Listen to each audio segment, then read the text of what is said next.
Syederalun, PJ Bupati Biren Aulia Sofyan pada Rabu 31 Januari 2024 meresmikan 106 unit toko atau kios di bekas Pasar Ikan Lama Dusun Capa Utara, Kampung Menasah Capa, Kota Ijuang Biren, yang dibangun pada tahun 2019 dan 2021.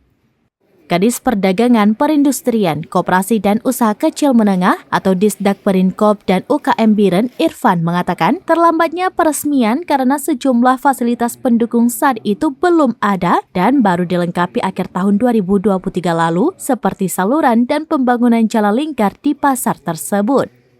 Setelah fasilitas lengkap mulai dari saluran dan jalan dalam pertokoan selesai dibangun baru diresmikan, namun masih ada beberapa pekerjaan lainnya yang akan terus dilengkapi.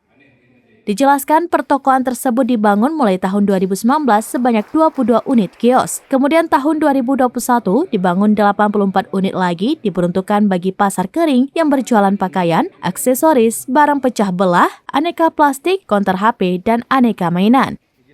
Jumlah toko seluruhnya 106 unit terdiri dari 22 unit ukuran 4x6 dan 88 unit ukuran 4x4 meter.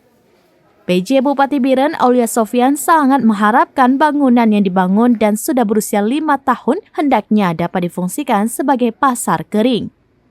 Aulia Sofyan meminta dinas bekerja maksimal agar pasar berfungsi sebagaimana peruntukannya. Dari Biren, Yusmandin Idris, serambinews.com. Download Tribun X sekarang, menghadirkan lokal menjadi Indonesia.